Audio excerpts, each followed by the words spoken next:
My dear student, good morning. जैसा कि हमने पिछले वीडियो लेक्चर में social behaviour in honey bee के बारे में बताया था, और इसमें हम इसके क्लासिफिकेशन और इसकी कितने प्रकार की स्पीशीज़ होती है उसके बारे में बताया था। और इसमें 3 प्रकार की प्रजातियां पाई जाती है। पहला है श्रमिक, दूसरा है नर और थर्ड है रानी क्वीन। पिछले वीडियो लेक्चर में मैंने आपको वर्कर्स के यानी कि श्रमिक के बारे में बताया था, इनके कार्य क्या है और इनकी एक छत्ते में कितनी संख्या होती है उसके बारे में बताया था। आज के वीडियो लेक्चर में मैं आपको नर को हम ड्रोन्स भी कहते हैं तथा रानी क्वीन के बारे में बताऊंगा, और आगे इसकी हनी बी की जो लाइफ साइकिल है उसके बारे में डिस्कस करेंगे। अब आता है नर को हम ड्रोन्स भी कहते हैं। किसी भी छत्ते में ड्रोन्स की संख्या बहुत कम होती है और ये हैप्लॉइड होते हैं। रानी के छोटे लेकिन श्रमिकों से बड़े होते हैं। जो ड्रोन्स होते हैं ये रानी से तो छोटे होते हैं लेकिन श्रमिकों से बड़े होते हैं। इनकी जो बॉडी होती है इस पर मोम ग्लैंड, परागकण एकत्रित करने वाली संरचनाएं तथा डंक नहीं पाया जाता है। और इसका जो मुख्य कार्य है रानी को निषेचित करना होता है, और भोजन की कमी होने पर इन्हें छत्ते से बाहर खदेड़ दिया जाता है। अतः वृंदन के समय नर और रानी के साथ कामद उड़ान नेपचुअल फ्लाइट के लिए निकलते हैं। मैथुन के उपरांत इनकी मृत्यु हो जाती है और इन्हें पोषण वर्कर द्वारा दिया जाता है। जो ड्रोन होता है उसका मेन जो कार्य है उसका रानी को निषेचित करने का होता है, और इसके बाद में इनको छत्ते से खदेड़ दिया जाता है। और जो नेपचुअल फ्लाइट होती है उसके अंतर्गत ये निकलते हैं और अंत में इसकी मृत्यु हो जाती है। ठीक है, अब पढ़ते हैं हम क्वीन रानी छत्ते में इनकी संख्या 1 होती है। ये पूरे छत्ते में सदस्यों की जननी होती है। भाई छत्ते में जितने भी मेंबर्स होते हैं उनकी जननी रानी होती है। इसका मुख्य कार्य केवल मादा अंडा देना होता है। क्वीन का जो कार्य है मेन वो केवल अंडे देने का होता है। रॉयल जेली नामक पोषण पदार्थ का पोषण श्रमिकों द्वारा कराया जाता है। यह छत्ते के निचले भाग में एक बड़े कक्ष में रहती है तथा श्रमिक और नरों से बड़ी 15 से 17 mm लंबी होती है। ये छत्ते में सबसे बड़ी होती है और इसकी जो लंबाई होती है 15 से 17 mm की होती है। इसका जो एब्डोमेन उदर वाला भाग है वो लंबा नुकीला होता है। इसके पंख व पाद छोटे होते हैं। मुखांग व डंक छोटा होता है। एब्डोमेन में मोम ग्रंथियाँ एवं टांगों पर परागकण एकत्रित करने वाली संरचनाएं नहीं होती है। जिस एब्डोमेन वाला जो इसका पार्ट होता है उसमें वैक्स ग्लैंड और लेग पर पोलन सेक एकत्रित करने वाली कोई स्ट्रक्चर नहीं होती है, और इसकी जो बॉडी होती है, देह होती है, वो कम रोमिल होती है।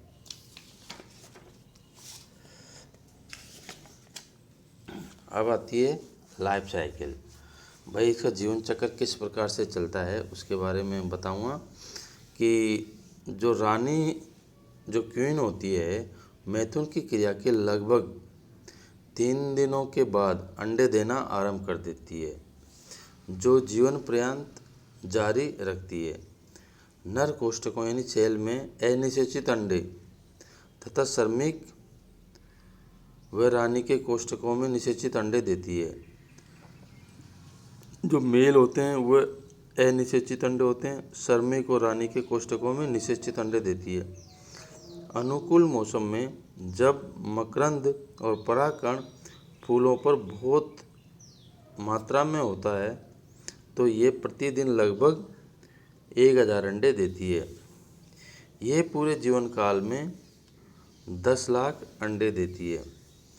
अंडों में विस्फोटन की क्रिया तीसरे दिन होती है। स्फोटन की क्रिया अंडों में लगभग तीसरे दिन होती है।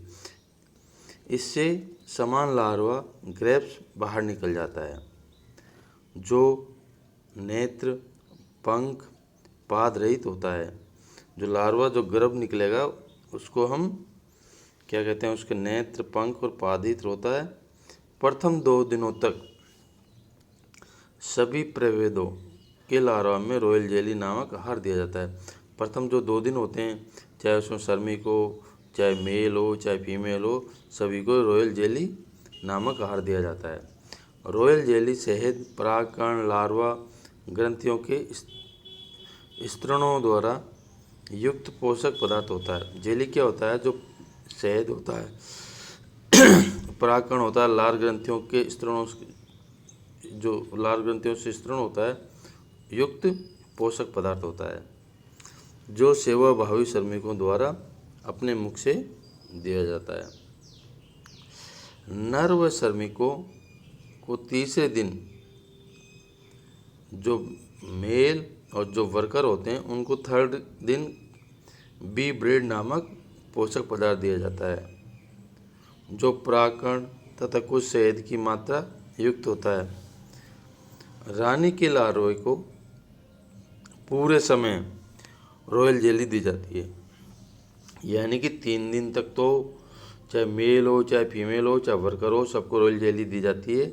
लेकिन उसके बाद में जो श्रमिक होते हैं और मेल होता है उसको बी ब्रेड नामक पोषक पदार्थ दिया जाता है, और जो रानी होती है उसके लार्वा को पूरे समय रॉयल जेली दी जाती है।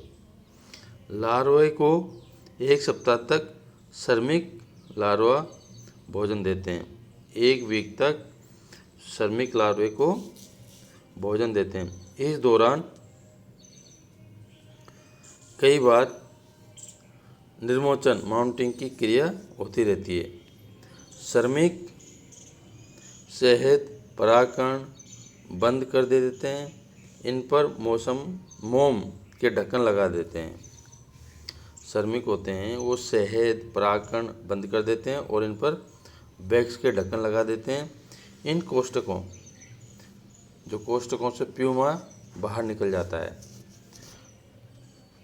प्यूमा अपने चारों ओर रेशम जैसे धागों से बना कोकून का स्तरण करता है। कोकून में ही कंप्लीट मेटामॉर्फोसिस की क्रिया अर्थात कायांतरण की क्रिया होती है। जो कोकून होता है उसके अंदर होता है प्यूमा, उसके अंदर ही कंप्लीट मेटामॉर्फोसिस की क्रिया होती है। इस क्रिया के बाद पादहीन, नेत्रहीन कर्मी समान शिशु से छोटी मधुमक्खी विकसित होती है। प्यूमा कोष्ठकों में पूर्ण मधुमक्खी विकसित हो जाने पर ढक्कन को जबड़ों से काटकर खोलकर बाहर आ जाती है। ये विद्यार्थियों, ये मैंने एक टेबल बनाई है जिसमें हम 3-4 भागों में विभक्त करते हैं।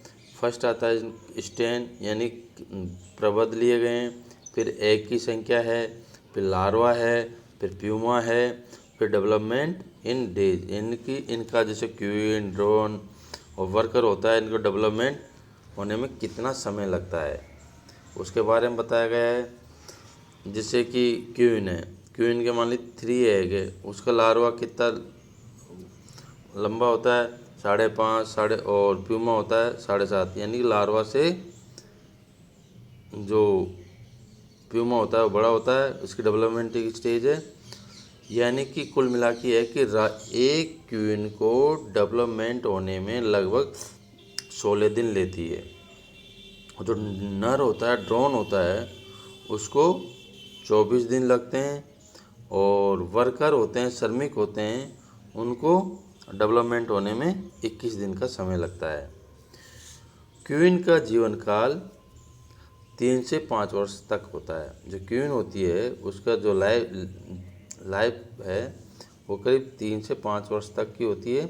क्वीन अपने जबड़ों के निकट स्थित मैंडिबुलर ग्लैंड से रानी पदार्थ यानी क्वीन सबस्टेंस का स्त्रवण करती है।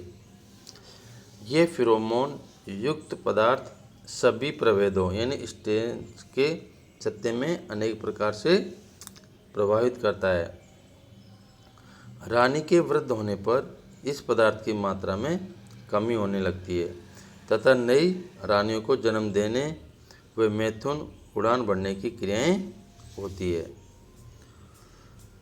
यह है हनीबी की लाइफ साइकिल। अब आता है हनीबी का छत्ता, मधुमक्खी का छत्ता, हनी हाइव या हनी कॉम्ब, इसको हम हनी कॉम्ब भी कहते हैं। सभी जातियों की मधुमक्खियाँ कॉम्ब या निलय बनाती है। कॉम्ब अलग अलग प्रजातियों की मधुमक्खियाँ विभिन्न चयनित स्थानों में, जैसे कुएं में, पेड़ की शाखा पर, भवन के किसी भाग पर या सुरक्षित स्थानों पर लटकते हुए बनाया जाता है। ये 15 सेंटीमीटर से 180 सेंटीमीटर तक लंबा हो सकता है। इसकी लंबाई में ऊर्ध्व सतह पर अष्टकोणीय कोष्ठक यानी हेक्सागोनल सेल की 2 पंक्तियाँ होती है और प्रत्येक सेल 5 प्रकार की होती है, यानी जो प्रत्येक कोष्ठ होते हैं वो 5 प्रकार की होती है। कॉम्ब के ऊपरी भाग लगभग 5 mm चौड़ा और संग्रहण जो स्टोरेज होते हैं इसमें मधु यानी कि हनी और परागकण का संग्रहण किया जाता है। छत्ते के केंद्रीय व निचले भाग में शिशुओं को रखने और पालने वाले चैम्बर होते हैं, इसको हम ब्रूड चैम्बर कहते हैं। इसके ऊर्ध्व स्थित अनेक कोष्ठक श्रमिक कोष्ठक होते हैं जिसमें शिशु श्रमिक रहते हैं और ड्रोन सेल लगभग 6 mm चौड़े होते हैं। इसमें नर का पालन पोषण होता है। नारी कोष्ठक क्वीन सेल सभी प्रकार के कोष्ठकों से बड़े होते हैं और ये अंडाकार आकृति के होते हैं।